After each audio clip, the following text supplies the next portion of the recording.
Ну что, друзья, мы на Мадейре.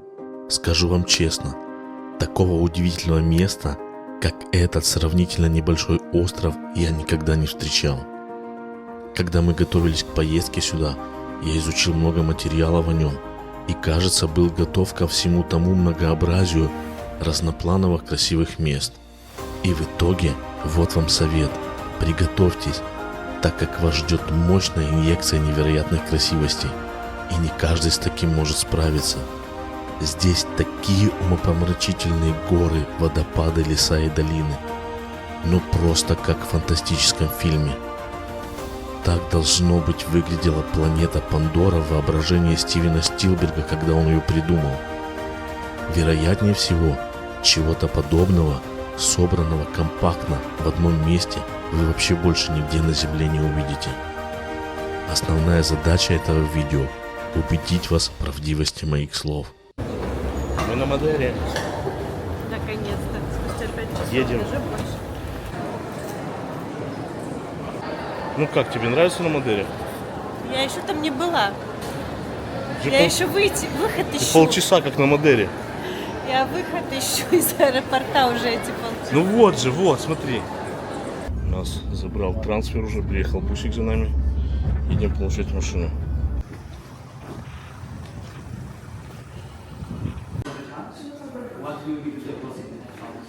Ну что, как тебе Мадейра?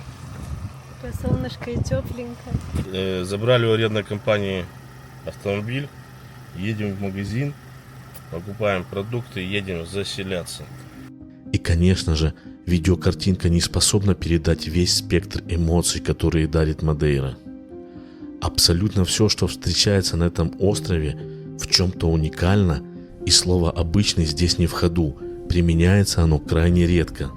Но вот в свою очередь слово «самый» мы будем употреблять очень часто. И начнем мы с того, что самый опасный в Европе и один из самых опасных аэропортов в мире находится именно на Мадейре. Пилоты, которые сюда летают, даже проходят специальную дополнительную подготовку, прежде чем им позволят летать на Мадейру. Виражи, которые осуществляет самолет при заходе на посадку, впечатляют. Вначале самолет летит, направляясь прямо в скалы, и в последнюю секунду перед взлетно-посадочной полосой на небольшой высоте совершает поворот на 90 градусов.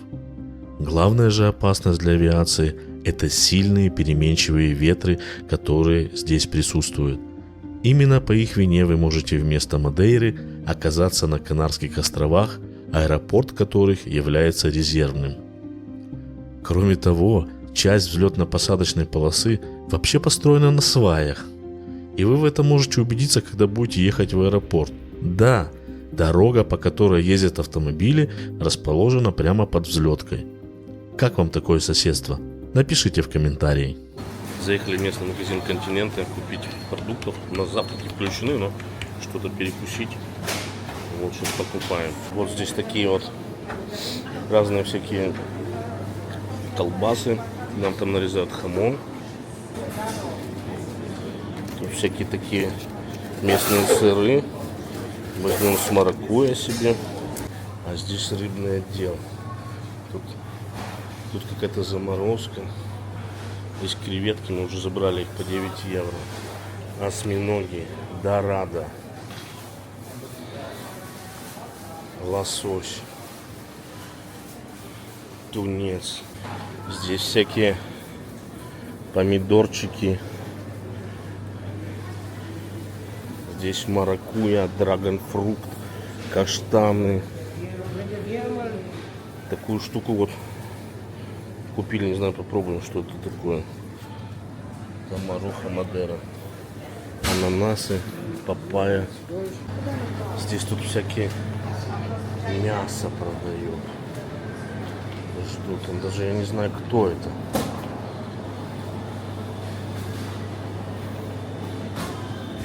Индейки, барашек тут есть, смотрите, барашек. Индейка, курочки. Всякая красота. Всякие сыры, козьи, овечьи. Готовые тарелки, все вкусное. С точки зрения геологического происхождения, остров Мадейра Это не что иное, как вершина одного из самых больших в мире щитовидных вулканов. Над водой мы видим только его небольшую верхнюю часть. Вся же его высота от морского дна составляет около 6 километров. И как я уже говорил, все, что применительно к Мадейре, является необычным, так и верхняя часть вулкана, образующая остров, совершенно не похожа на вулкан. Вот, например, так выглядит типичный остров вулканического происхождения Стромболи, а вот Мадейра. Согласитесь, что нет ничего общего. Северная часть острова более гористая, отчего здесь выпадает большее количество осадков и, соответственно, выше влажность. Благодаря труднодоступности именно здесь сохранилось большее количество девственных субтропических лесов. Южная часть у побережья имеет относительно пологий и рельеф. Если не вдаваться в терминологию, то на севере заселена очень узкая полоска суши, зажатая между высокими скалами и океаном. А на юге участок суши, который можно использовать в хозяйственных целях, немного пошире. Так как мы в своих путешествиях по возможности выбираем для остановки места с как можно наименьшей концентрацией людей, то мы, разумеется, забронировали жилье в северной части острова. В этот раз мы остановились в апартаментах Quinta de Quebrada. Они находятся в городе Сантана. Это северо-западная часть острова. Она отделена от остального острова горной цепью. Вот она у меня за спиной. Такая малонаселенная, спокойная часть. Прямо на берегу океана. Идемте посмотрим, как это все выглядит. Очень атмосферное место. Утопает просто в зелени. Здесь у нас парковочка сразу. Кстати, это наша машинка стоит. В этот раз у нас Ford. Фокус-покус. Вот смотрите. Наши домики и океан. Вот он. Впереди. Здесь прямо до Северной Америки ничего больше нету. Только Атлантический океан. Вот отсюда, наверное, лучше видно эту гряду. Вот мы отделены просто высоченной скалой. Сюда мы ехали через тоннель. Здесь на пальме что-то похожее, как на оливки, такие твердые ягоды. Если кто-то, они очень твердые. Если кто знает, что такое, напишите, пожалуйста, в комментарии. Все цветет. Здесь такой климат прекрасный, что вот еще какая-то пальма красивенная, огромная. Снизу бассейн.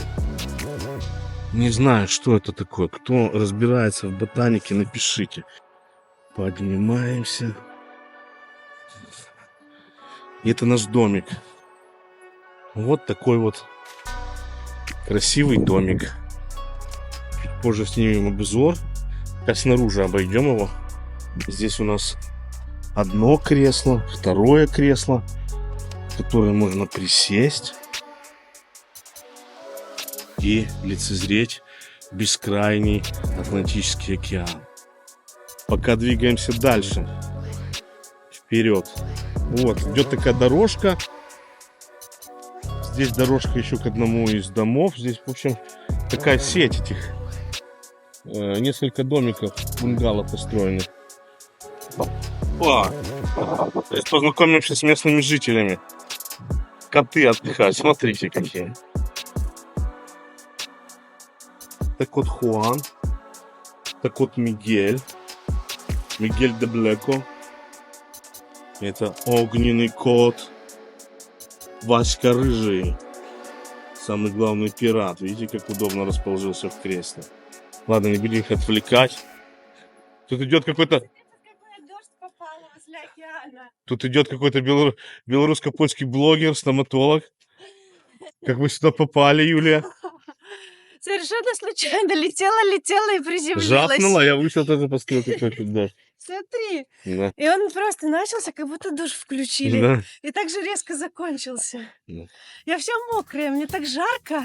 В этом месте оговорюсь. Как вы слышали от Юли, дождь быстро начинается и очень быстро проходит. И он, дождь, теплый. Дело в том, что на Мадейре господствует субтропический средиземноморский климат, а благодаря теплому течению Гольфстрим он еще и один из самых мягких в мире, так как разница между зимними и летними температурами не превышает 7 градусов. Зимой температура воздуха составляет 13-20 градусов, а летом 18-26 по Цельсию. Не зря ведь Мадейра известна как остров вечной весны. Для сравнения, вот такая погода была в Варшаве в декабре, когда мы вылетали. Как видите, улыбку она не вызывает. Самое время рассказать, как же лучше добираться на Мадейру. Так как это автономная территория Португалии, то лучшие недорогие маршруты могут быть через Лиссабон либо Порту. Кстати, на канале есть классные видео о наших путешествиях по континентальной Португалии, когда мы ездили смотреть самые большие волны в мире, а также история о наших приключениях на Азорских островах. Ссылку оставляю в описании. Кроме того, на Мадейру летает ряд лоукостеров из многих городов Европы. Как вы уже, видимо, догадались, мы летели визейром из Варшавы. Стоимость билетов на одного человека составила 150 евро в две стороны. Хочу предупредить, что перелет достаточно утомительный, так как длится 5,5 часов. А теперь мы отправляемся к первой достопримечательности на нашем пути. Хотя нет.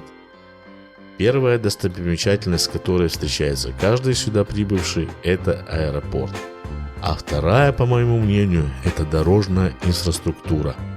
Она великолепна. И она близка к идеальной. На Мадейре такое количество туннелей, что иногда кажется, что мы попали в царство гномов из трилогии «Властелин колец». А когда вы едете вне туннеля, то открывающийся для обозрения вид предсказуемо захватывает дух. И в этом месте нельзя не похвалить власти за созданную чудесную инфраструктуру и за поддержание ее в таком состоянии. Вот бы итальянцев сюда отправить на перевоспитание.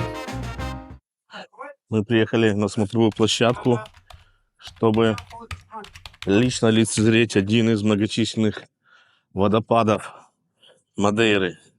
Предприимчивые мадейряне привозят туристов на джипах. Быстренько сфотографировались и увезли их, чтобы заработать денежек. Внизу бушует океан, а напротив скалы. Вот он. Перед вами водопад, который называют Веу да Нойва, что в переводе означает «фата невесты». Расположен он на старой дороге, соединяющей города Сан-Винсенти и Сейшал. Собственно, благодаря водопаду дорога и стала старой, так как он ее размыл. Со смотровой площадки можно в полном спокойствии любоваться этим уникальным пейзажем. Вода водопада не спадает по склону с высоты более 30 метров к морю и, разбиваясь о скалы, напоминает невесомую вуаль свадебного платья. Особенно интересно наблюдать за этим водопадом со стороны моря во время прогулки на катере или яхте. Но в этот раз погодные условия не позволили нам этого сделать.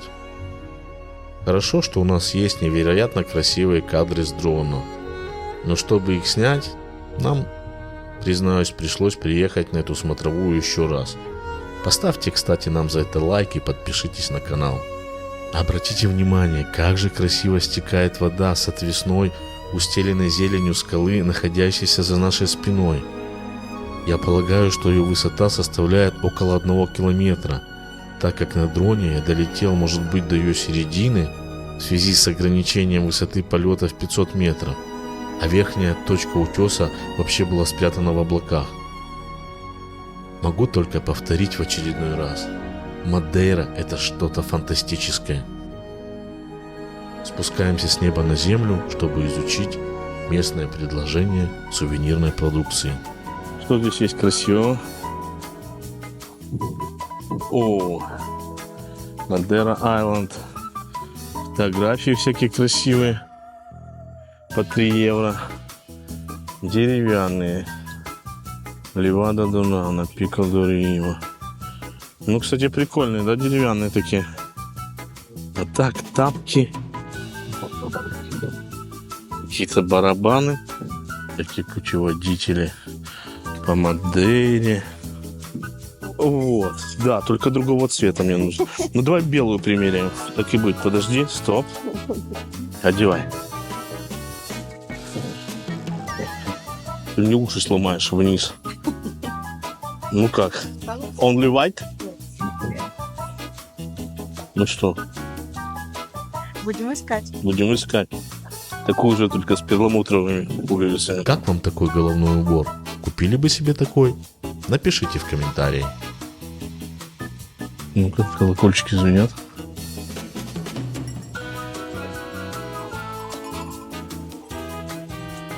Судя по всему, это медовуха, да? Уха Димандея. Это ром. Кстати, я вчера один попробовал, он неплохой здесь. Ну, с учетом того, что здесь... Какое типа? Да, с учетом того, что здесь много растет сахарного тростника, то это и не удивительно, что он неплохой. Ну, вот всякие алкогольные здесь напитки. Вильям Хилтон. Кот стоит. Такой довольно красивый кот. Ну и тут дальше всего-всего какие-то тряпочки. Какие-то полотенца с петушками. Тут очень огромный магазин находится. Чего тут только нету.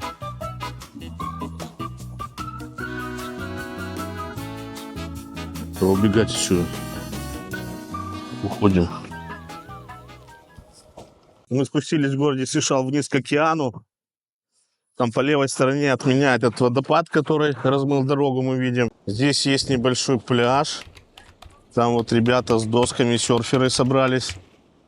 Вот, смотрите, как низко облака плывут, упираются в эти скалы. Вот здесь небольшой такой заливчик, спуск.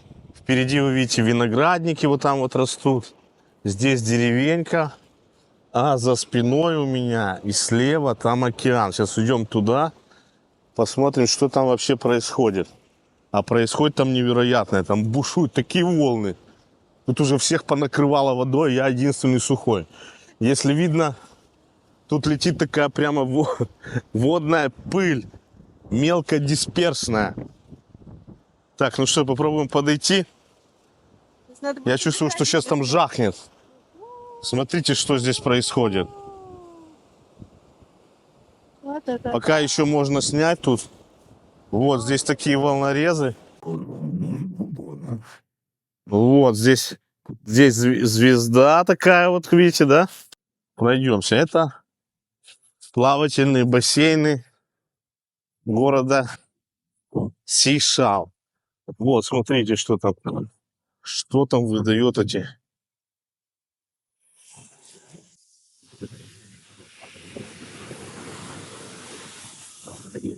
Ну, а здесь, в принципе, спуск в эти бассейны, как видите, защищен. И здесь, в принципе, можно спуститься и достаточно комфортно искупаться. Ну, по сравнению с тем, что там творится, это комфортно, да? Тут такая вот дорога идет.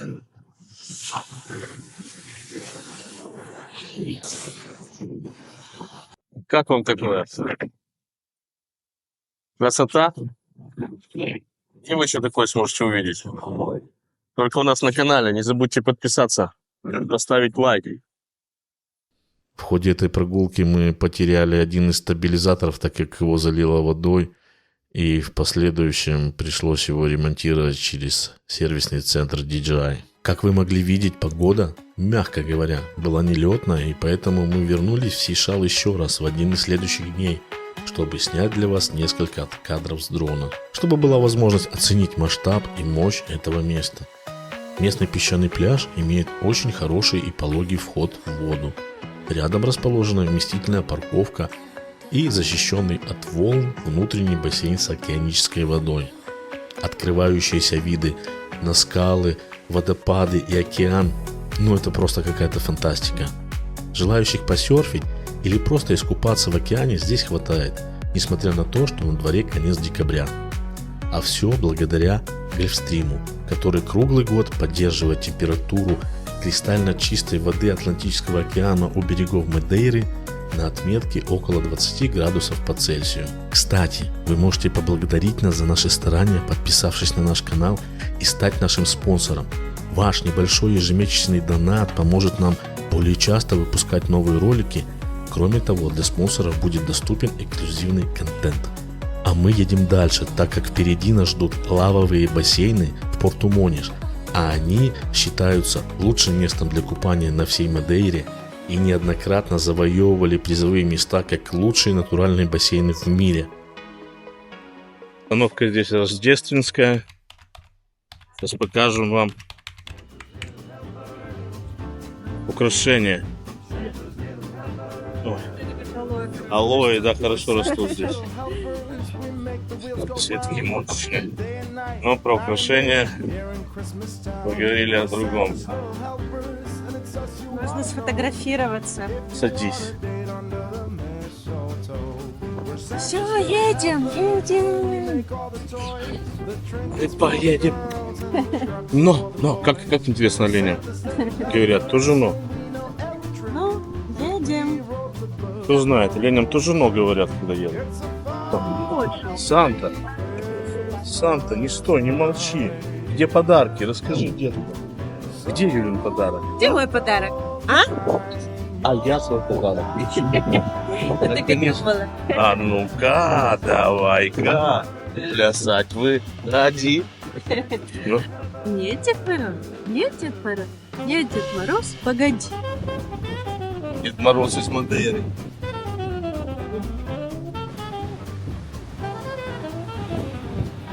Температура воды 19 Кроме градусов. того, Порту-Мониш – это живая история формирования Мадейры, осколок того времени, когда на острове бушевали вулканы, и лава стекала по долинам в океан, застывая в причудливой форме.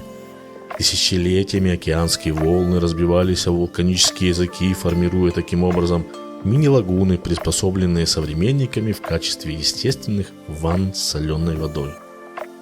На Мадейре есть и другие лавовые бассейны, например, Дука-ду-Кавакас, но они не сравнятся в размерах с Порту-Мониш Natural Swimming Pools. Чем купание в лавовом бассейне отличается от купания в океане, спросите вы? Ну, как минимум безопасностью. Даже спокойный по меркам Мадейры океан постоянно норовит накрыть купальщиков волной, а если еще и погода ветреная, то в воду вообще лучше не лезть, так как вас может унести в море. Здесь же всегда царит условный штиль, и только изредка волны с океана все же перекидываются через защитные скалы и окатывают отдыхающих бодрящим, но безопасным душем. В Порту-Мониш находятся две группы бассейнов – платные, цивилизованные и бесплатные, дикие. Платные обустроенные бассейны имеют площадь около 4000 квадратных метров. Вода здесь не застаивается, работает система притока и оттока.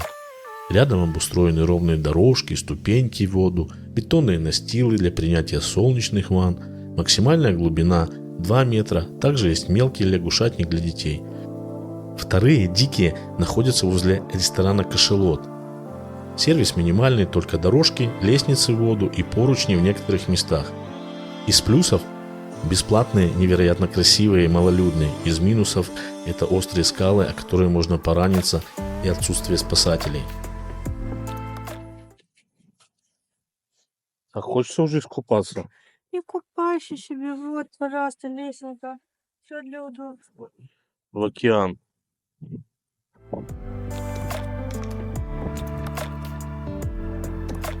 И естественные бассейны в Порту-Мониш и Сейшале безусловно впечатляют. Если вы на Мадейре впервые, то обязательно посетите оба этих места, тем более, что они находятся всего в получасе езды друг от друга.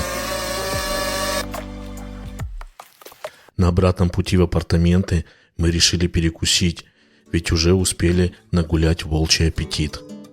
По счастливому стечению обстоятельств на нашем пути попалась небольшая забегаловка, абсолютно не туристическое место, таверна, где обедают местные жители и в которой подают, полагаю, самое известное местное блюдо.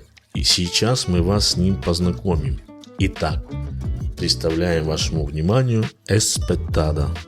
Если придерживаться канонического рецепта, то это куски говядины, нарезанные довольно крупно и нанизанные на ветвь лаврового дерева.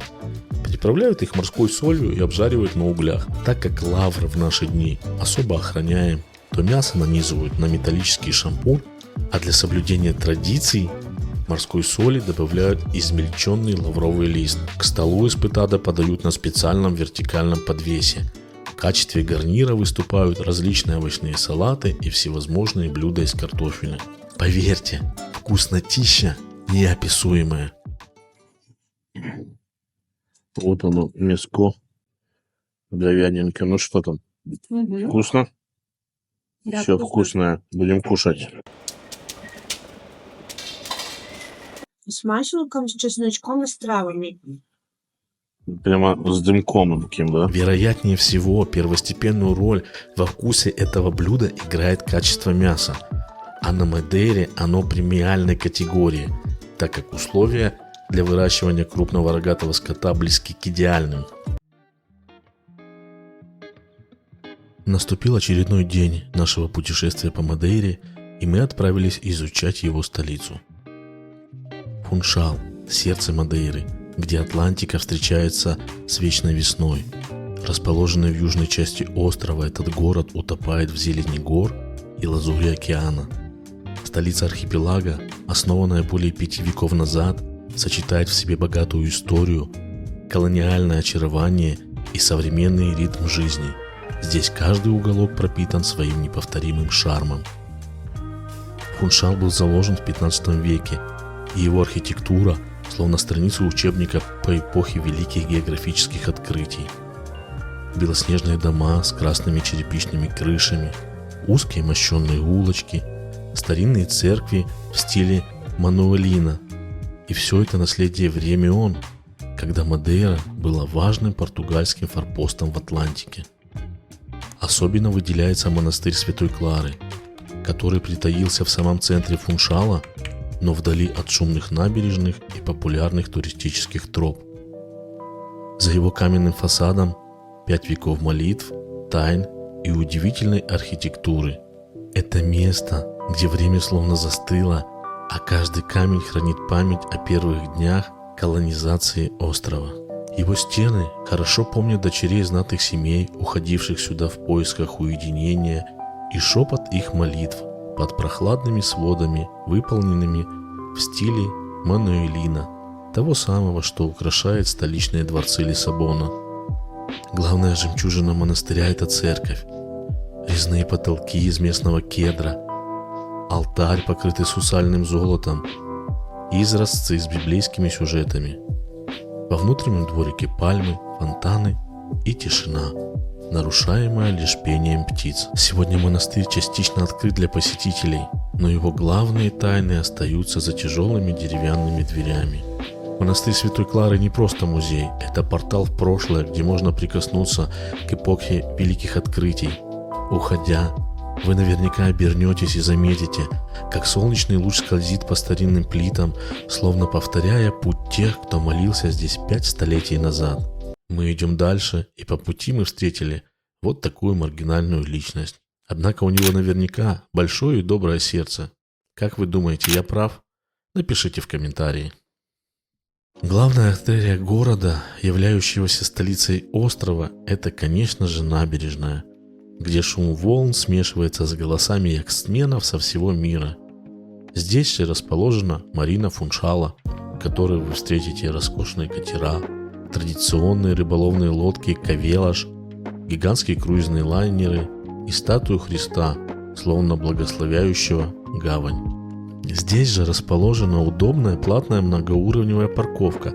Отсюда отправляются многочисленные туристические автобусы, которые пользуются большим спросом у туристов, прибывших на круизных лайнерах, которые мы можем наблюдать на рейде в порту. В минуте ходьбы от парковки есть знаменитая улица с разрисованными дверями, где местные художники после одобрения муниципалитетом превратили обычные фасады в яркие полотна. Просто посмотрите, как же это красиво! На променаде есть множество кафе с самыми разными ассортиментами блюд. Также здесь огромное количество магазинчиков и лавок со всевозможными сувенирами на любой вкус. А чтобы наверняка почувствовать вкус Мадейры, загляните на фермерский рынок Лавладореш. Он тоже расположен всего в 2 минутах ходьбы от паркинга. Здесь среди гор тропических фруктов вы найдете маракуйю десятка сортов, от крошечной банановой до гигантской гранадильи. И вообще во время прогулки по набережной можно встретить множество разных необычных людей. И не только необычных людей. Вот, например, нам попался такой красивый пёсель в носочках, и, наверное, даже у него была повреждена лапка, потому что там что-то было забинтовано. Обязательно, не торопясь, пройдитесь по местным улочкам. Они наверняка не оставят вас равнодушными. Дальше мы отправляемся в пригород Фуншала, район, который называется Монте. Он расположен выше над столицей на склоне гор, и самый простой способ добраться туда – это канатная дорога. Но, как оказалось, он не такой уж и быстрый. К сожалению, очереди никто не отменял. Чтобы вы понимали, очередь метров 200, наверное, да? Включаю секундомер, проведем замер, сколько времени у нас займет до посадки в кабинку. Прошла где-то половина очереди. Прошло уже почти 18 минут. Мы сейчас будем входить в помещение. Мы внутри. Наконец-то, скоро поедем. Ну, как скоро? Посмотрим, 20 минут прошло. Зашли в здание, билетики. Мы садимся в кабинку. Высоко над Фуншалом, куда нас везет канатная дорога, скрывается один из самых живописных рукотворных уголков Мадейры. Это сад Монте-Палас. Это место, где природа и искусство сливаются в идеальной гармонии. Тропические леса, озера с кристальной водой, восточные пагоды и старинные изразцы. Здесь каждый шаг открывает новую сказку. Сад был заложен в 18 веке как частное поместье, но свой нынешний облик обрел в конце 20 века, когда коллекционер Хосе Беррадо превратил его в музей под открытым небом. Сегодня это, вдумайтесь, 70 тысяч квадратных метров зелени, где соседствуют растения со всего мира, от азорских вересков до японских кленов, а еще уникальная коллекция азулежу. Кто не знает, это старинные португальские изразцы, на которых изображены сцены, рассказывающие историю этой страны. Спускаясь по каменным ступеням, вы окажетесь в уголке Востока.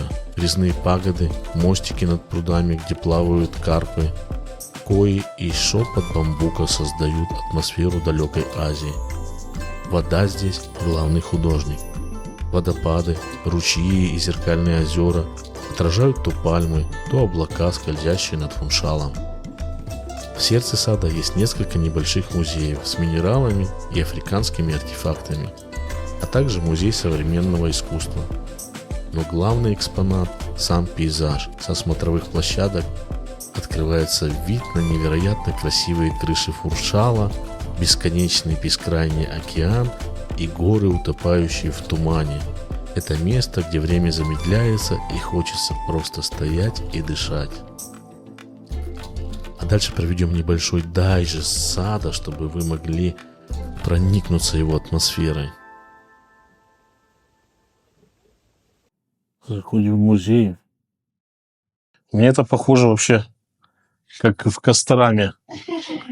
Вы проба краски в Костораме или в другом строительном магазине. Вот здесь вот так вот выглядит. Так я тоже могу. Да, это часто было на притонах, когда в милиции заезжаешь, там тоже стекла вот эти вот. Лезвие, это обычно еще кровь написано, и кусок кала лежит. А кусок кала, в принципе, вот. Я так тоже лепил в саду. Это из острова Сокровищ карта. 1000 чертей на сундук мертвеца. В общем, музей современного искусства. Что, слишком современно? Да, его надо понимать что-то в этом. Потому что, ну так. Он небольшой, много времени потеряете. Для развития зайдите. Решили музей минералов не посещать. Мы и так тут скалы увидим, всякие минералы. Он здесь есть. Кому интересно, можно посмотреть.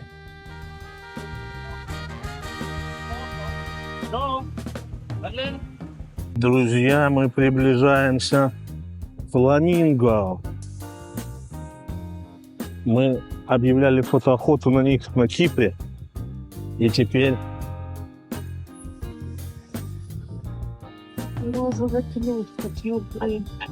Опа, зарядка. Оп. Полетели, давайте, плечики. Спинку ровно, шейку тянем. Лапку держим. О, и подошли к центральному озеру. Парка. Вот как оно выглядит. Там тоже плавают золотые рыбки. Рыбками их язык не поворачивается назвать. Это нормальные такие рыбищи. Здоровые карпы. Бьют фонтаны. Рукотворные водопады. Но это Мадейра. И здесь водопадом и фонтаном никого не удивить. Ах ты! Ах ты, гад! Ах ты, гад! Я подумала, что кто-то мимо прошел, а это меня за попу ущипнул. А ну пошел отсюда! Собака-барабака! Мы будем брать коктейль. Прямо в ананасе. Крисмас, пина колада. Нет, давай.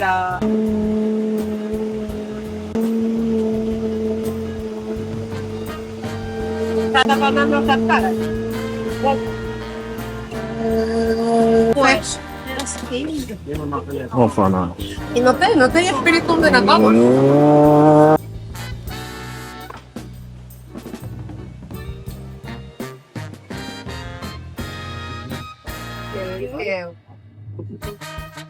If you want more, you can do a refill. Пробуем. Давай. Очень вкусно. Это послужи. Угу. Вот мы и посетили пагоду в прекрасном красном стиле.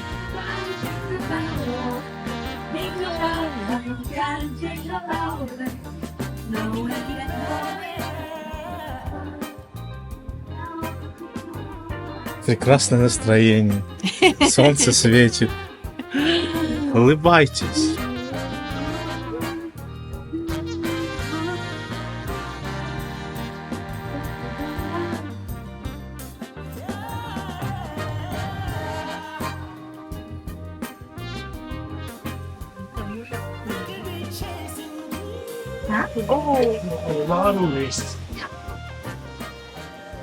Thank you.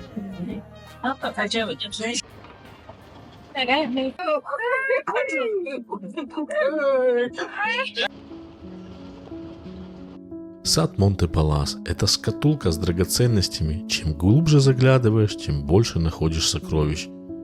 И когда вы уйдете, его краски еще долго будут всплывать в памяти, как яркие лучи теплого мадейрского солнца.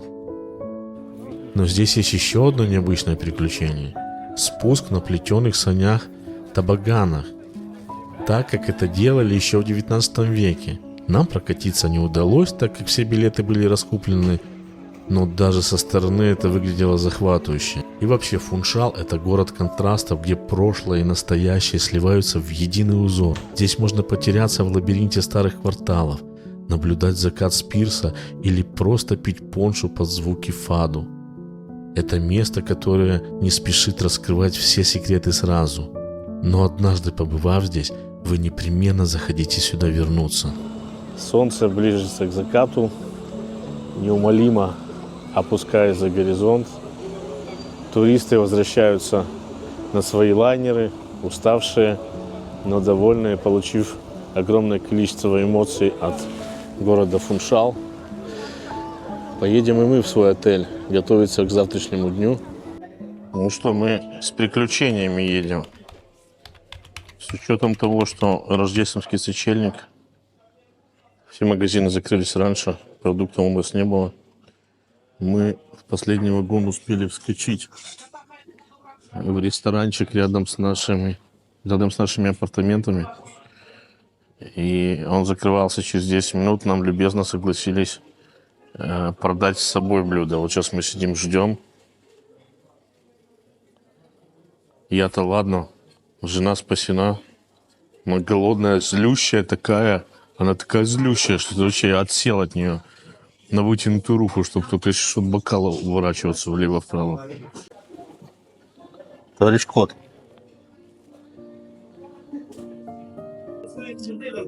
Они все вон, коты положились тут спать. А здесь просто печь. Печь горит. И вот они тут загорают. Смотрите, какие красивые. Расслабленные. Красивые. Рождественский сочельник выглядит вот так. В полевых условиях. Ну, так крем-суп. Он, кстати, очень вкусный. Не смотрите, что он выглядит так. Немножко салат. Это вообще блюдо дня. Это ягненок с рисом и с чем-то. И с овощами. Здесь у нас лепешки чесночные. Здесь осьминог с овощами. Но условия такие походные. Вкусно тебе? Ну и собственно вот обзор нашего жилища на Мадейре. Откладывать его дальше не вижу смысла. Обригадо. С правой стороны у нас диванчик. Можно посидеть, посмотреть телевизор, либо разбросать вещи. Табуретка, столик. Поворачиваем сюда. Телевизор, полка. Идем дальше. Здесь у нас такой получается стойка барная. Она же обеденный стол. Есть наличие электрообогревателя, чтобы немножко просушить местную сырость. Смотрим дальше. Кухонный блок. Плита, чайник, микроволновка, холодильник и дровяная печь. Кстати, мы несколько раз ее подтапливали. Классная штука, когда вечером идет дождь. Поленья там трещат себе, тепло, хорошо. Кроме того, есть, кофемашина, это сложно назвать, и тостер, да?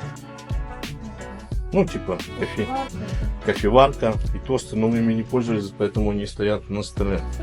Ну, такие условия, в принципе, все необходимое здесь есть. Идем дальше. Здесь у нас спальня. Спальня, кровать, две тумбочки, свет, окошко. Здесь вот прекрасный вид. Открываешь и дышишь свежим морским воздухом. Вот, дальше идем. Здесь у нас шкаф. Ну и здесь ванная комната, умывальник, душ, он же ванна, душ. И здесь трон, он же унитаз. Но плюсом то, что рум-сервис каждый день, полотенца меняют каждый день, в номере убирают каждый день. Из минусов то, что мыло, шампуни, вообще ничего этого не было.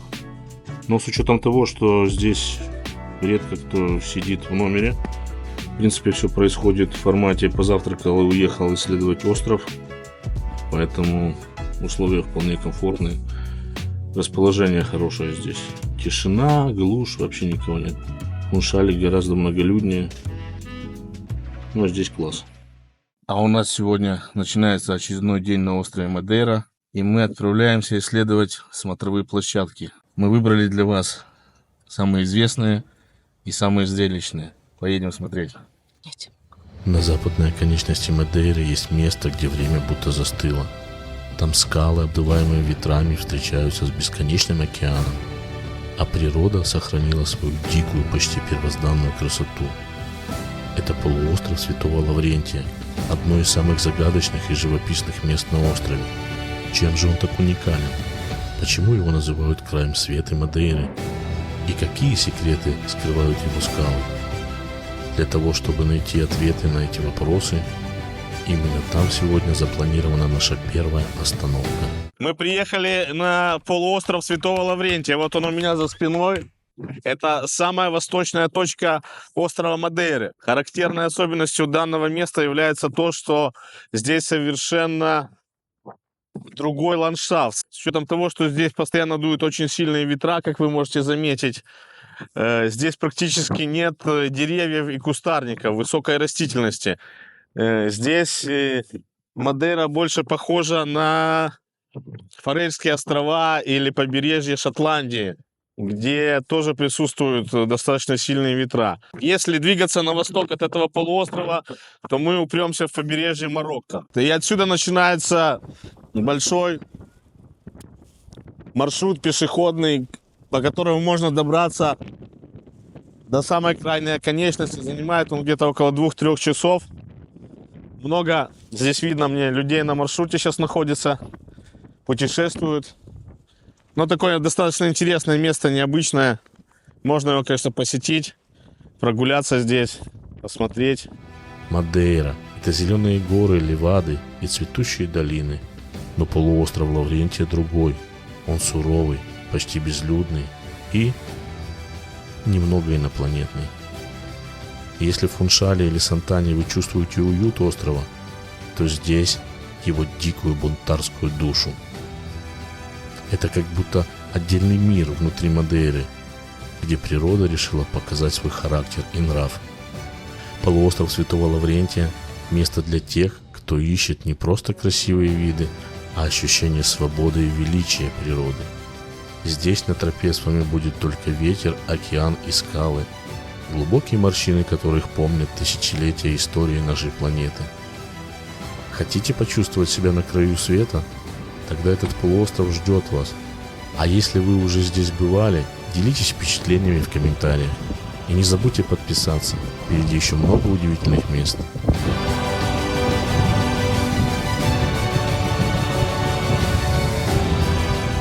Вы когда-нибудь видели статую Христа Искупителя в Рио? Тогда вам будет интересно знать, что у него есть младший брат, и находится он прямо здесь, на Мадейре. Это 5-метровая статуя, возвышающаяся над заливом Камара-де-Лобос. Она была установлена в 1927 году, задолго до знаменитого монумента в Бразилии. Поэтому младший брат на самом-то деле является старшим по возрасту. Ее построили в знак благодарности за то, что остров избежал ужасов Первой мировой войны. Но самое интересное, местные верят, что статуя защищает рыбаков. Говорят, если перед выходом в море попросить у нее благословения, то улов будет богатым, и весь экипаж пренепременно вернется в целости и сохранности на берег.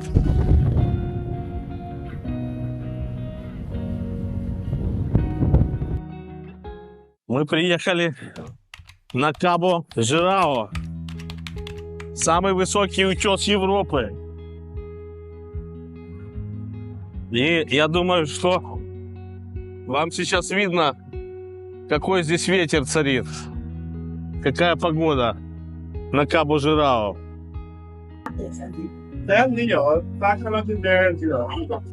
Билеты взяли, ветер такой. Можете себе представить, как самолеты садятся, да? Если на высоте 500 метров всего такие порывы ветра. Я не знаю, тут, может, видео не передает, но интересен этот смотровой пункт, смотровая площадка другим. Здесь стеклянный пол. Идете. А под вами 500, почти 600 метров внизу. Вот. Видите, там внизу какие маленькие виноградники, да?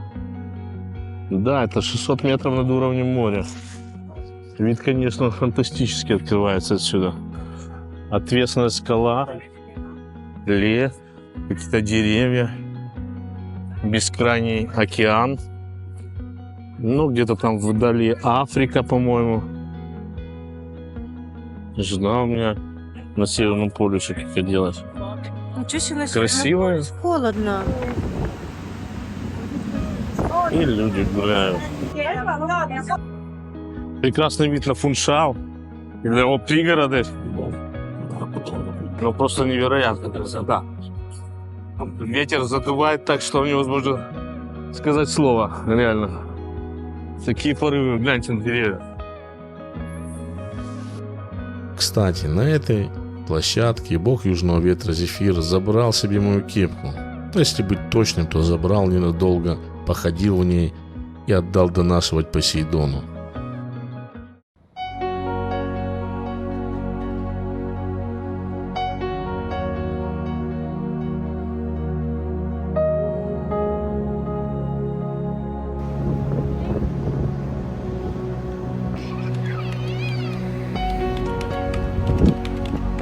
Мы находимся на смотровой площадке, которая названа в честь Уинстона Черчилля.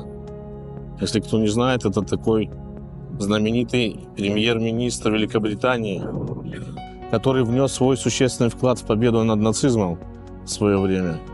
Так вот, в 50-х годах прошлого столетия Уинстон Черчилль именно с этого места, находясь на Мадейре, рисовал свои акварели. Он приходил сюда и рисовал виды, которые открываются с этого прекрасного балкона. Он останавливался в отеле Гранд Бельмонт, который находится неподалеку. Прогуливаясь, ему запала в душу именно вот эта картина, которую мы сейчас с вами можем наблюдать.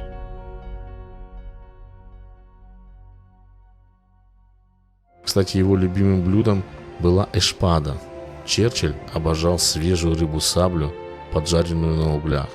Хотите увидеть Мадейру глазами Черчилля?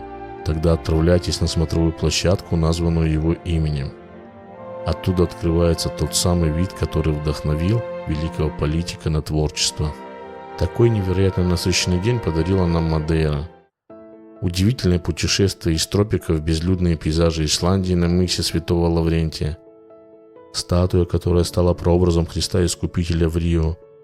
Утес, где видишь бездну прямо у себя под ногами. И виды, в которых один из самых влиятельных людей 20 века находил вдохновение. Мадейра – это не просто остров. Это место, где природа, история и человеческие судьбы переплетаются в одно удивительное полотно. А вы бы хотели увидеть эти места своими глазами? Или, может, уже бывали здесь? Делитесь в комментариях и не забудьте подписаться. Впереди еще больше удивительных уголков. На часах у нас без 10:07, и мы выезжаем встречать рассвет на третью по высоте точку острова Мадейры, Пику до Арейро, высота которой составляет 1818 метров. Где-то нам час ехать, так что, если все хорошо, повезет с погодой, должны увидеть бомбический рассвет. Или бомбический туман. Через 600 метров поверните налево. Мы на высоте 1818 метров. Пытаемся встретить рассвет. Очень холодно. 8 градусов.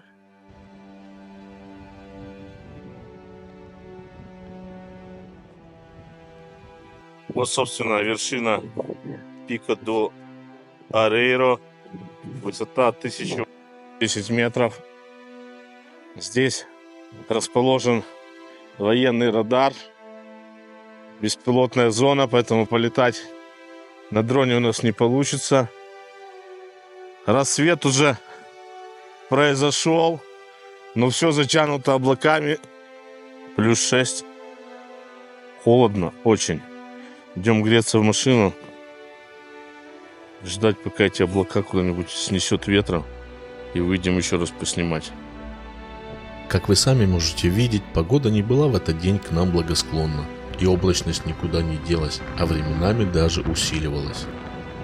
Однако, если вам вдруг повезет с первого раза, или же у вас будет возможность несколько раз посетить Пика до Арейро за время пребывания на Мадейре, то у вас есть шанс увидеть вот такие невероятно красивые виды, которые вы никогда не сможете забыть. Кроме возможности любоваться военным радаром и восхищаться рассветом, Пика до Арейро является местом, из которого берет начало самая известная пешеходная тропа Мадейры – PR1, которая приведет вас к самой высокой точке Пика Руива, высота которого составляет 1861 метр. За тавтологию прошу извинить, в начале этого ролика я предупреждал, что слово «самый» на Мадейре в ходу.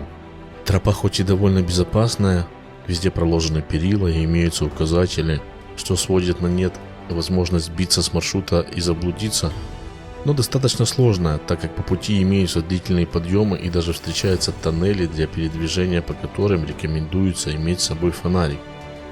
Ее протяженность составляет 7 километров в одну сторону, а времени на ее преодоление понадобится не менее 3,5 часов. Виды во время хайкинга захватывают дух, но так как с погодой нам не повезло, то мы оставили эту затею на следующий раз. Не удалось нам дождаться улучшения погодных условий, и по этой причине мы спускаемся вниз обратно в лето, так как здесь 5 градусов, а там будет 20. а это на 15 градусов больше, чем 5. Вот. Но продолжим тему хайкинга, так как Мадейра является меккой пешеходного туризма. Общая протяженность местных туристических троп составляет более 2000 километров. И этому есть весьма рациональное объяснение. Это Левады, изюминка и достаточно уникальная особенность острова. Левада — это такая разветвленная система оросительных каналов. Совсем простым языком, Левада — это желоб, по которому вода течет из точки А в точку Б. Здесь их очень много и расположены по всему острову. Еще в 17 веке для развития сельского хозяйства возникла необходимость перенаправить обильные запасы дождевой воды, выпадающие в северной гористой части острова, к плантациям, расположенным в засушливой южной. Для этого и были построены упомянутые системы желобовых каналов, которые исправно действуют по сей день. Кроме того, для регулировки интенсивности и периодичности подачи воды в этих желобах установлены специальные заслонки и шлюзы. Во время строительства и для дальнейшего поддержания Левад в исправном состоянии вдоль них были проложены тропинки, которые в наши дни адаптированы для пешеходного туризма. Прогулки вдоль Левад позволяют лицезреть, пожалуй, все возможные вариации ландшафтов, которые только можно себе вообразить. Горы, леса, луга, долины, озера, водопады, пещеры, ну и, разумеется, виды на бескрайний океан. Здесь каждый найдет тропу себе по душе и по своей физической кондиции. А еще во время спуска с Пико ду Арейра мы наткнулись на несколько красивых мест, которые хотим вам показать. Вот, например, какие невероятно красивые виды открываются возле населенного пункта Сан-Роки-ду-Фаял. Место совершенно неизвестное. Население здесь, согласно данным, содержащимся в Википедии, всего 900 человек. Но посмотрите, какая невероятная красота. И фоточки красивые запилить можно, и с дрона снять эпичные кадры пролетов. А вот еще одна спонтанная смотровая площадка, мимо которой не удалось проехать. Как раз вышло солнце, и от видов захватывал дух. И фигурка Девы Марии очень необычная, вытесанная из камня. Поистине, в простоте скрывается красота. На Мадейре вообще сложно передвигаться быстро. Этот остров — одна большая смотровая площадка, но просто с разным уровнем словленных потеряшек от увиденного. В одном месте ты просто говоришь: ух ты, посмотри, как красиво. А бывает, что от увиденного так захватывает дух, что мозг не справляется с эмоциями. Ты стоишь, молча смотришь, но до мурашек по коже. Ну вот, как пропустить такую красоту, которую мы встретили в деревеньке Рибейра-да-Жанелла? Само наличие качелей требует остановиться и порадовать своего внутреннего ребенка. Когда ты катаешься на этих качелях, и перед твоими глазами такое... Как мало для счастья надо, качелька в Понта-дель-Гадо, качелька в Понта-дель-Гадо, все, что нам для счастья сегодня надо. И так, видимо, не только у нас. Случайные путники останавливались и останавливались. Качели долго не пустовали. А мы не быстро с остановками, но двигались к нашей следующей, совершенно уникальной цели – лавровому реликтовому лесу Фанал, который внесен в список всемирного наследия ЮНЕСКО, расположен на высоте 1500 метров над уровнем моря, имеет площадь 15 тысяч гектаров. И вот если на Пико ду Арейра все мечтают о безоблачной погоде, то когда приезжаешь в Фанал, просишь Бога о тумане. так как именно утопая в белой пелене, это место приобретает свое мистическое очарование, которое обильно разрекламировано посредством социальных сетей. В Фанале нам повезло, и мы смогли запечатлеть это место во всей его мистической красе. 20 миллионов лет назад такие леса покрывали почти всю Южную Европу, но когда наступил ледниковый период, они исчезли практически полностью. Фанал уцелел благодаря уникальному микроклимату Мадейры. Теплые океанические течения и высокие горы защитили его от холода. Сегодня это последний живой свидетель эпохи мамонта.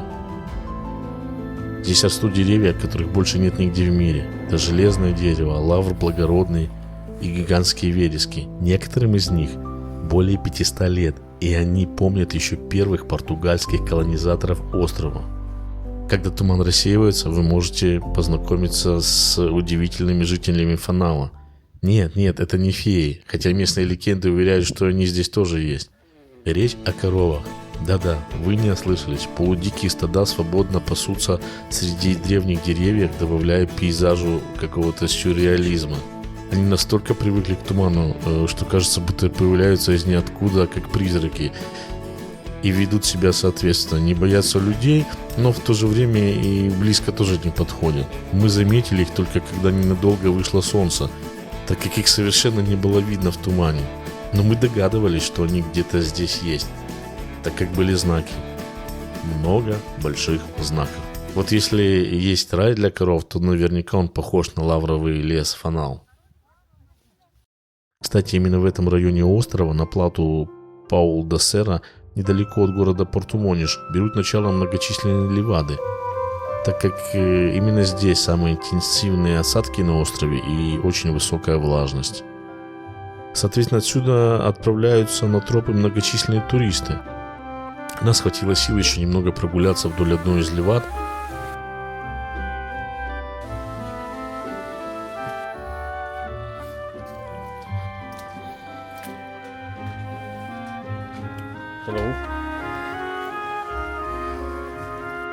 Сделать несколько красивых фоточек, и мы отправились дальше. На Мадейре есть место, где цивилизация обрывается буквально на краю скалы. Мы приехали на самый-самый север острова. Местность здесь поменялась, конечно, совершенно по-другому все выглядит. Перед вами самая крутая канатная дорога Португалии. Уклон 42 градуса. Поверьте, этого хватает, чтобы адреналин зашкаливал. Мы сейчас вот туда поедем смотреть виноградники. Вот туда вот в самый низ. Сейчас здесь уже хотя бы закрытые кабинки. Спасибо модернизации 2010-х годов. Главное, не смотри вниз, запомни. И это не аттракцион для туристов. В населенный пункт, в который мы сейчас спускаемся, можно добраться либо с помощью этой канатной дороги, в которой мы сейчас едем, либо по морю. Другого способа нет. Нет, самолеты, вертолеты еще понятно. Как я уже говорил, канатная дорога была предназначена не для туристов, по крайней мере изначально. Ее построили в 20 веке для фермеров. Да-да, вы не ослышались.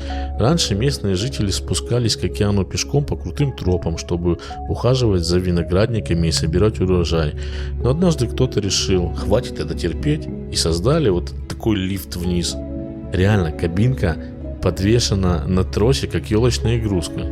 5 минут спуска, и мир меняется.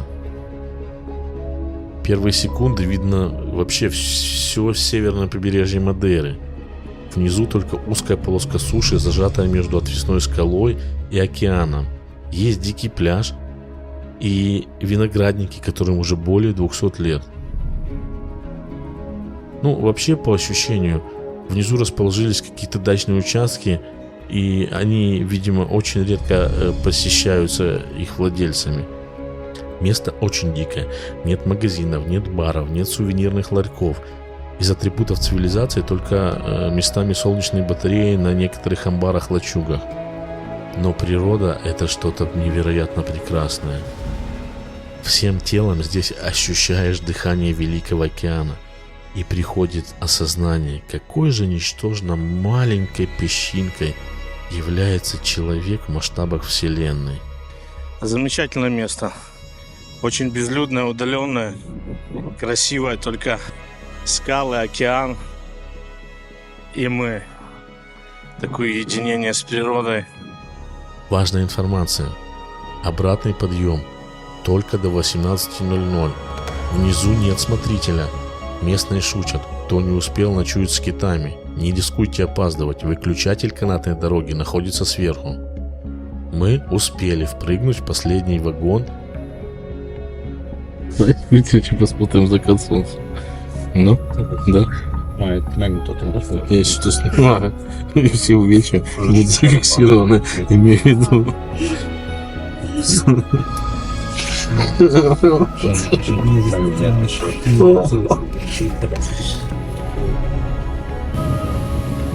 На всех парах мы мчались домой, так как завершением этого насыщенного дня был праздничный ужин.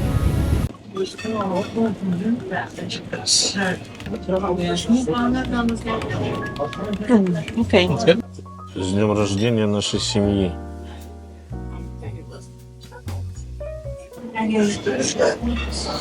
Ну что, у нас сегодня праздничный ужин. Нам принесли прекрасное розовое вино. Это вино изготовлено из местных сортов винограда, которые впитали в себя все тепло местного солнца и всю силу, которую ему дает местный океан. Так, а мне принесли суп. Хлебный местный суп. Суп выглядит вот так. Здесь кусочки хлеба замоченные. Вот в таком рассольчике, как бы, бульон. И здесь традиционное яйцо. Любят они в Португалии добавлять яйца во все, честно. Это местная традиционная похлебка такая, китобоя. Но она сытная, потому что тут, по сути дела, целая тарелка хлеба, как вы видели. Ну, если проголодался, то хороший вариант, я хочу сказать.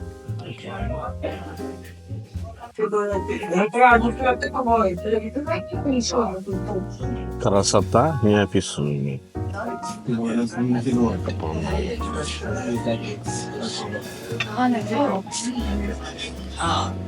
Пахнет уже вкусно. Просто сверху такой. Следующий могут. Нам принесли уже паэлью. Я уже практически все съел, потому что это очень вкусно. Что мне тут достается? Креветка.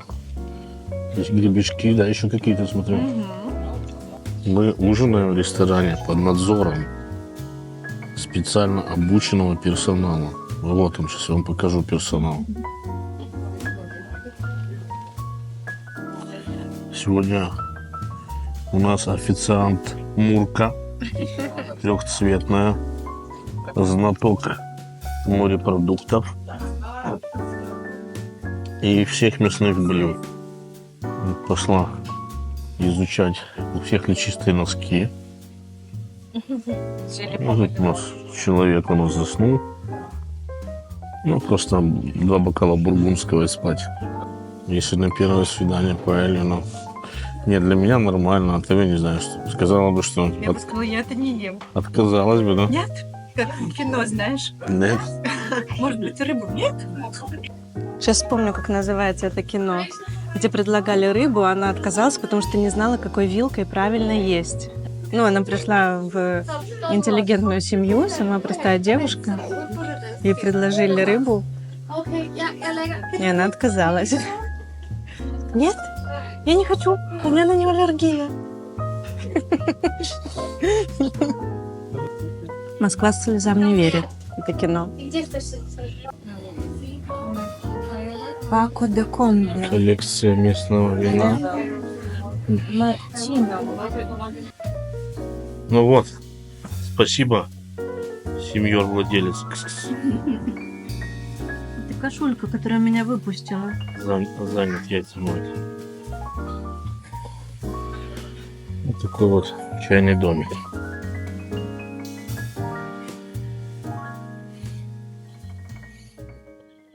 Завтрак в апартаментах устроен следующим образом. нам приносят такую корзину. Здесь содержатся фрукты, яблоки, в данном случае маракуйя, несколько бананов,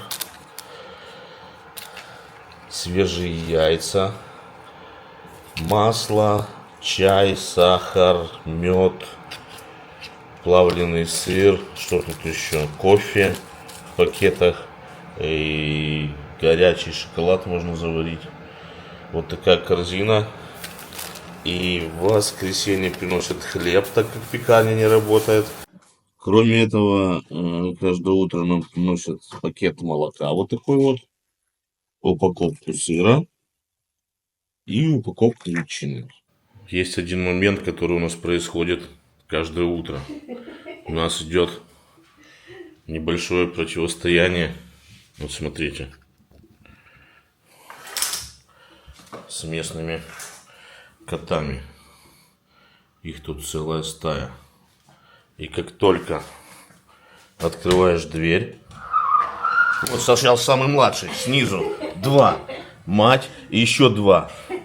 Смотрите, котов маленьких этих натягиваешь, чтобы они сразу там, без всякого сострадания. А этот вообще наглый. Слазь, эй, слазь, слазь. Ну вот тут вот. Вот они так вот у нас тут расположились. Шерхан Хам. Кормление котов. Не простое кормление, а креветками и с картошкой. Прошу заметить. Смотрите. Ты теперь их друг.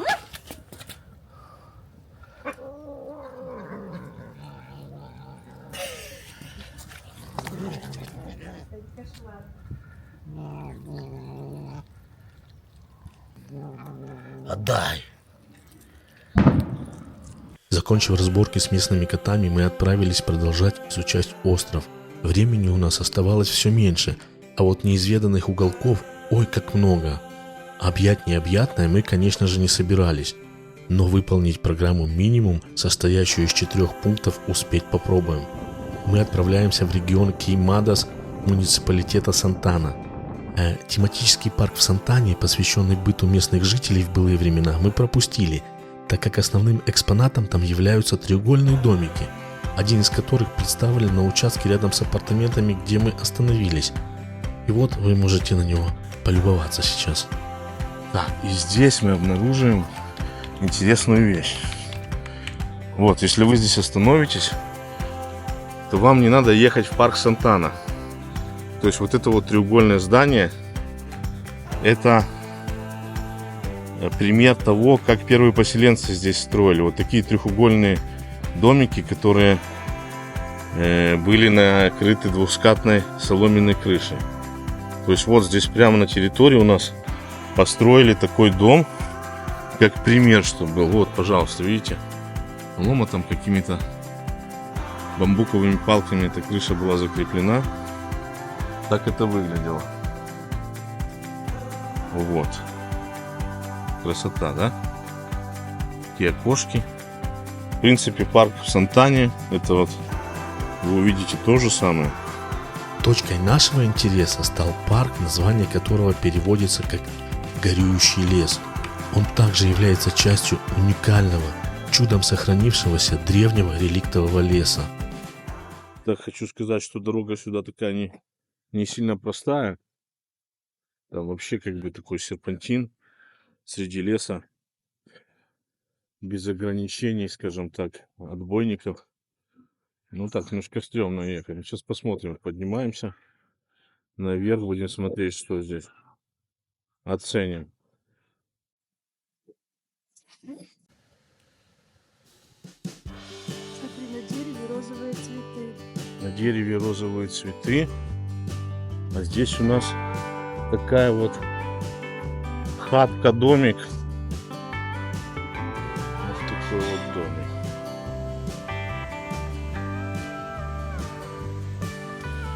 Двигаемся дальше. Дом тоже крытый соломой, скажем так, соломенной крышей. И здесь у нас находится ресепшн.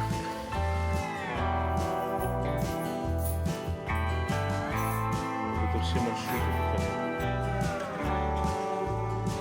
Как вы заметили, на входе расположены два здания, построенные в классическом колониальном стиле. Их кровля выполнена из тростника, что присуще локальной традиции зодчества.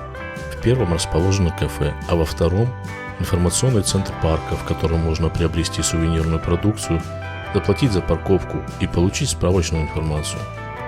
Рядом с инфоцентром есть благоустроенная зона со столом и скамейками. Здесь можно подкрепиться и отдохнуть. Вокруг оборудовано несколько вымощенных камнем дорожек, по которым можно с комфортом прогуляться, не боясь вымазать обувь в грязи. Все очень атмосферное и невероятно зеленое. Только на Мадейре я понял, что значит по-настоящему зеленая трава и листья. Также можно с удовольствием понаблюдать за местными гусями, которые с недовольным видом окрякивают пялящихся на них туристов.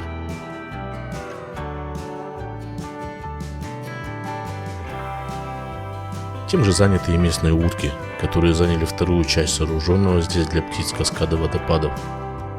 Ну а дальше начинается сама тропа, необорудованная ее часть.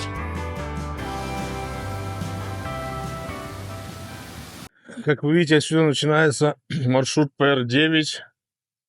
Кальдерио Веде заканчивается. Вот кто-то возвращается. Ну, бригада. И Кальдерио до Инферно, PR9 маршрут. Один протяженностью 6,5 километров, второй протяженностью 8,7 километра.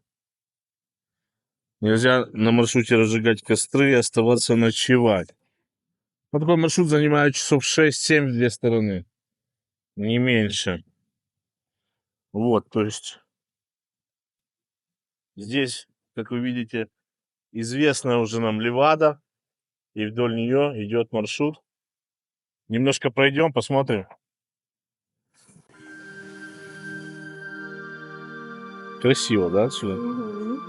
Тут такая свежесть вообще, так хорошо здесь. Ну, здесь такой реликтовый лес. Смотрите, какие тут корни этих деревьев. Я не знаю, им несколько сотен лет. И корням, и деревьям. Вековые сосны. Это тоже часть реликтового леса Мадейры. Такая прозрачная чистая вода в этих левадах течет. Вот она. Эта сама левада укреплена каменными блоками, которые, на мой взгляд, они сделаны из разноразмерных таких камней собранных и какой-то глины красной. Но она чистейшая.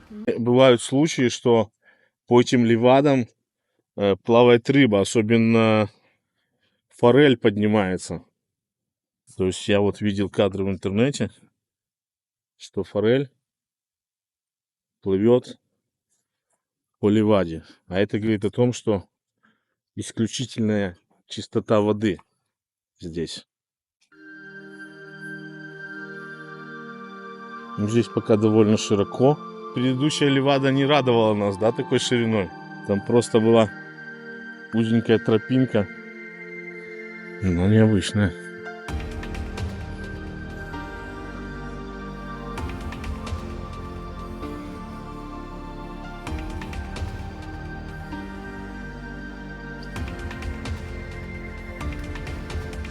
Так как эта партия расположена на более низкой высоте, всего 500 метров над уровнем моря, то и растительность здесь более буйная. Встречаются даже мадейрские кедры. Здесь находится отправная точка еще одного популярного пешеходного маршрута – PR9. Это место с невероятной энергетикой. Прогуливаясь здесь, физически ощущаешь прилив жизненных сил. Про воздух и окружающие пейзажи, думаю, повторять не стоит. Они великолепны. Так идешь себе, идешь, смотришь влево, лес, вправо, потом раз, и океан открывается за тобой. Оп. Небо. Единственный минус – это то, что у нас осталось катастрофически мало времени, и мы едем дальше. Следующей на нашем пути была смотровая площадка Гиндасте. Расположена на одном из склонов устья Рибейра-душ-Фаял Эта смотровая предлагает потрясающий вид на северное побережье Мадейры. Это идеалистическое место отличается гармонией между пышными зелеными горами, внушительными скалами и небесно чистым цветом морских вод. Отсюда посетители могут увидеть галечный пляж Рибейра-ду-Фаял и особую геологическую структуру, которая находится рядом с ним – призматическую или столбчатую дизъюнкцию, возникшую в результате лавовых потоков. Отсюда открывается полный панорамный вид на северное побережье Мадейры, простирающееся от Фаяла до Понта-де-Сан-Лоренсо на восточной оконечности острова. Ну и два мостика с прозрачным полом, разумеется, приводят в восторг многочисленных туристов.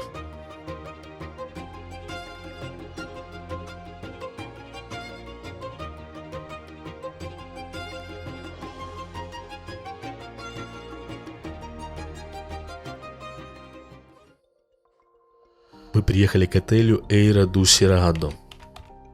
Здесь на высоте 1100 метров расположена одноименная смотровая площадка, с которой открывается невероятный вид на живописное ущелье, окруженное величественными горами, и яркие черепичные крыши домов деревушки Уралдаш-Фейраш, куда кроме серпантина ведет еще старая ослиная тропа. Вокруг деревни компактно расположилась утопающая в зелени сказочная долина, которая носит имя Долина Монахинь.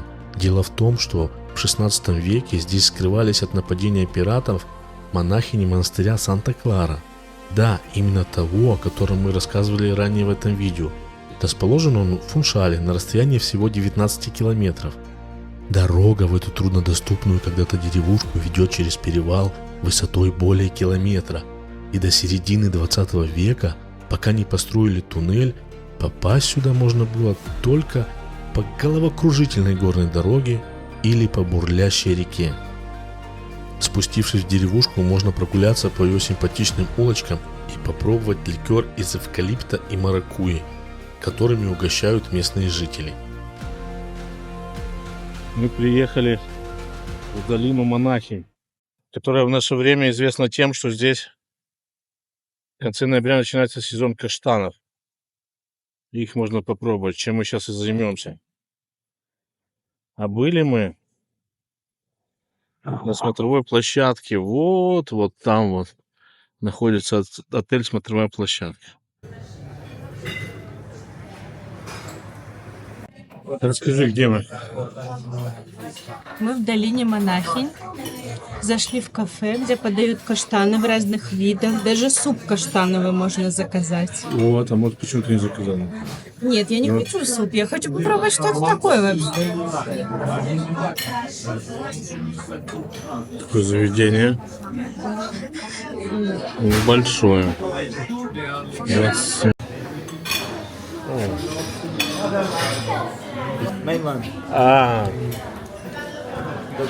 Нам принесли жареные каштаны, и получается мы их сейчас будем Они такие не очень. пробовать.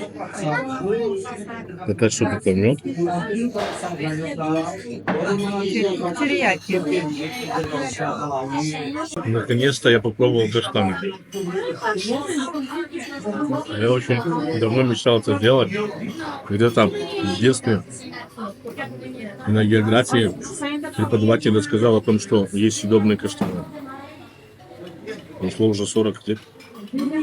И я попробовал эти съедобные каштаны. Похоже на орешки, да?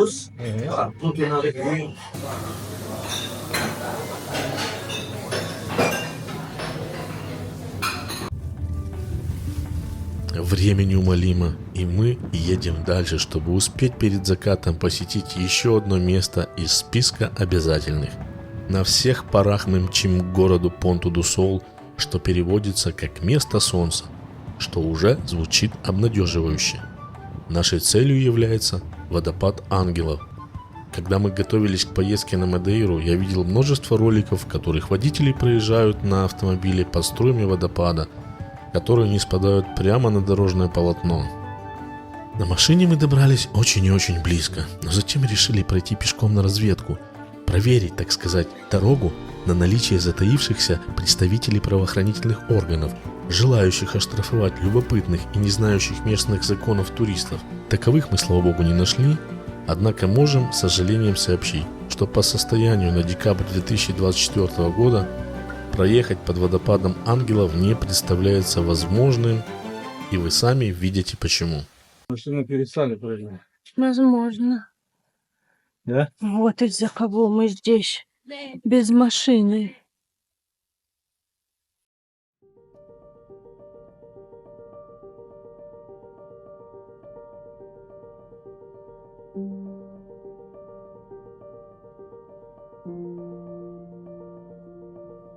Но водопад все так же грациозно спускается с высоты окружающих скал, создавая неземной туман, танцующий в воздухе. Пышная зелень, обрамляющая каскад, дополняет идеалистическую картину, делая его идеальным местом для любителей природы и заядлых фотографов.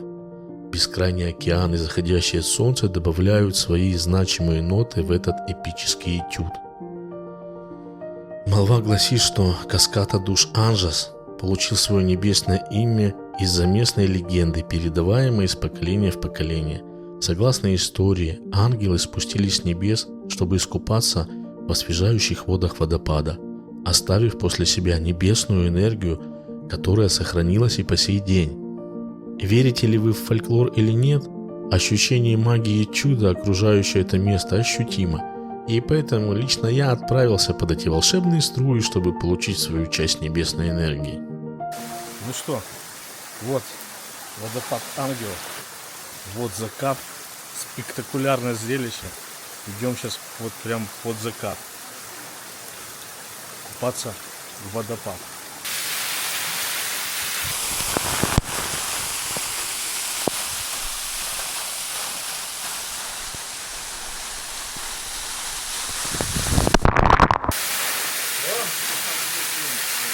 Как ваши ощущения? Прекрасно. Парю как ангел. Это было необычайно насыщенное путешествие. Мадейра нас приняла очень камерно и очень по-домашнему тепло. Вам мы желаем здоровья, мира и добра. За лайк и подписку каждому плюс 1000 к карме. Мы едем дальше, ведь на горизонте уже маячит следующий остров. Чао, Мадейра! И бонжорно, Сицилия!